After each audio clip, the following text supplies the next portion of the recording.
নমস্কার বন্ধুরা, আপনাদের সকলকে অমৃত দিশারি ইউটিউব চ্যানেলে স্বাগত।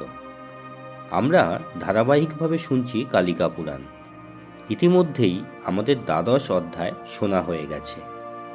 আজ শুনব ত্রয়োদশ অর্থাৎ ১৩তম অধ্যায়। বিষয় শিবের স্বরূপ দর্শন। মার্কণ্ডেয় ঋষি মুনিদের উদ্দেশ্যে বললেন, হে মুনিগণ, এখন আমি তোমাদের সেই কথাগুলো বলছি যা নিজে শিব তার অন্তরে দেখেছিলেন। শিব নিজের হৃদয়ে দেখলেন দেবাদিদেব স্বয়ং পদ্মাসনে আসীন, নিশ্চিন্তভাবে রক্তবর্ণ জ্যোতির্ময় রূপে বিরাজ করছেন।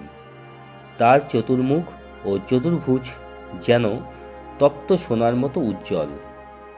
তিনি দেখলেন নিজের দেহের ৩ ভাগে ৩ দেবতার অবস্থান।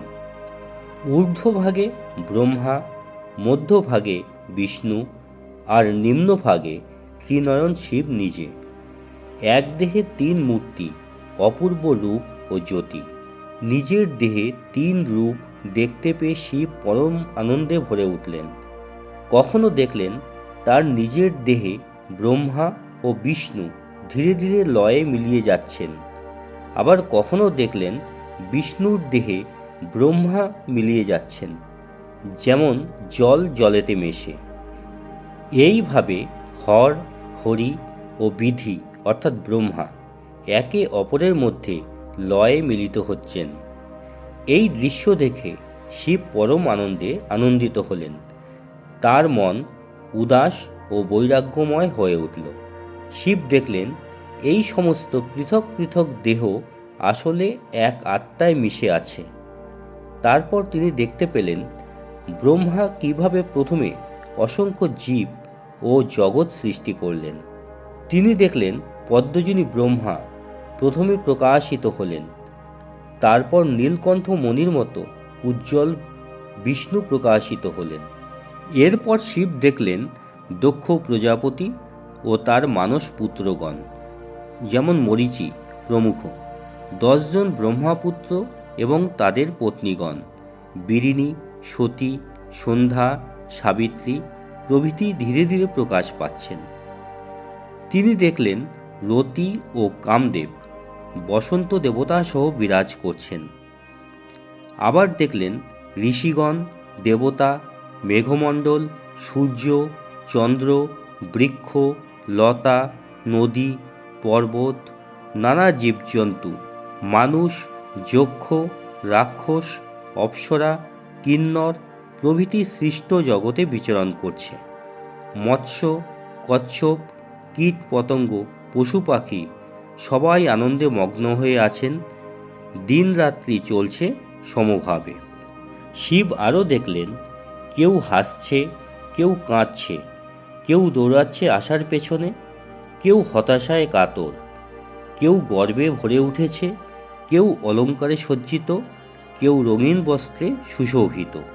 কিছু ঋষি ব্রহ্মা ও বিষ্ণুর স্তবগান করছে, কেউ নদীর তীরে বসে তপস্যা করছে, কেউ মনে মনে জপ করছে, কেউ বেদ পাঠ করছে, কেউ শিক্ষা দিচ্ছে, কেউ শিক্ষা গ্রহণ করছে। শিব দেখলেন তিনি নিজে কৈলাস পর্বতের উপর বসে আছেন, পাশে শঙ্করী মধুর ভঙ্গিতে। অন্যদিকে নারায়ণ লক্ষ্মীর সঙ্গে বিরাজ করছেন, আর সতী শিবের সঙ্গে মায়ারূপে উপস্থিত। তিনি দেখলেন কৈলাস, সুমেরু, মন্দর পর্বতের গিরিখাতে নানা জীবের বিচরণ। তিনি দেখলেন কখনো সতী দেহত্যাগ করছেন, আবার কখনো হিমালয়ে জন্ম নিচ্ছেন পার্বতী রূপে। শিব দেখলেন যেমনটি ঘটেছিল অতীতে, তেমনিভাবে সব দৃশ্য তার চোখে ফুটে উঠছে। নরকাসুর, তারকাসুর, হিরণাক্ষ, হিরণ্যকশিপু প্রভৃতি দানবদের বিনাশ, দেবতাদের বিজয়, বিষ্ণুর দানবনাশী রূপ সব কিছু। তিনি দেখলেন ব্রহ্মা, বিষ্ণু ও শিব নিজের মধ্যেই লয় মিলিত হচ্ছেন। এক মুহূর্তে সৃষ্টি, আরেক মুহূর্তে লয়। শেষে সব কিছু এক চিরন্তন ব্রহ্মে মিলিয়ে গেল। সব আলো এক জ্যোতিতে মিশে গেল।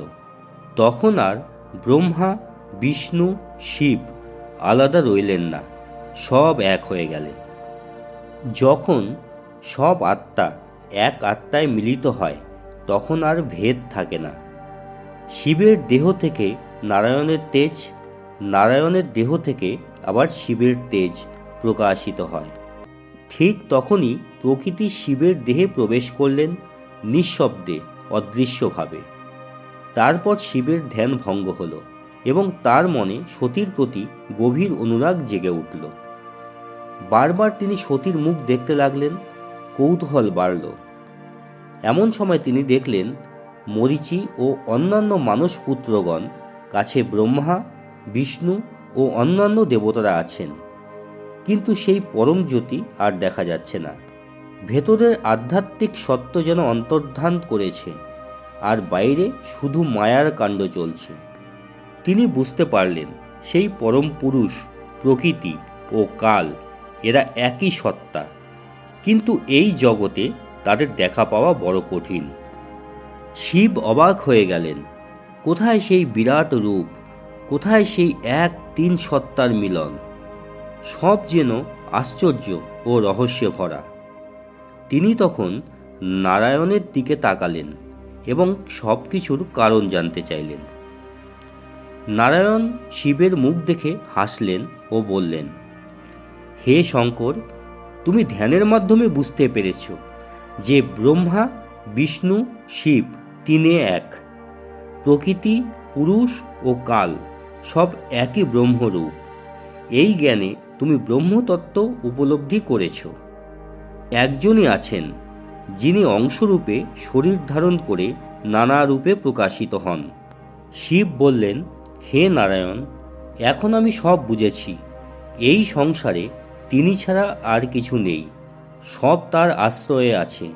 সৃষ্টি, স্থিতি, লয় সব তার ইচ্ছায় ঘটে। মায়া, কাল, প্রকৃতি সবই তার অংশ। জীবেরা তারই অংশরূপে জন্ম নেয়। তিনিই ব্রহ্মা, বিষ্ণু ও শিব হয়ে প্রকাশিত হন সৃষ্টির প্রয়োজনে। আসলে আমি, তুমি, ব্রহ্মা কেউই আলাদা নই, সবই তার ইচ্ছায় চলমান। তিনি ছাড়া অন্য কিছু নেই।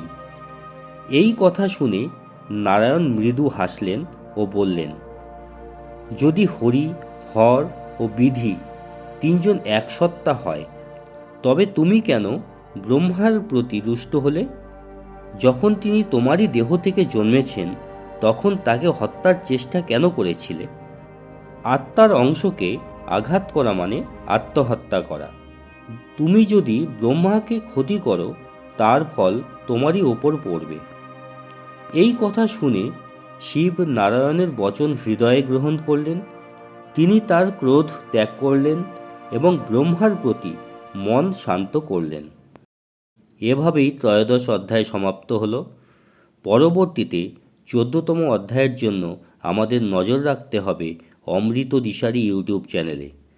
আজ আপনাদের কাছে একটা অনুরোধ, আপনারা যদি অমৃত দিশারি ইউটিউব চ্যানেল সাবস্ক্রাইব করে না থাকেন তাহলে অবশ্যই সাবস্ক্রাইব করে দেবেন।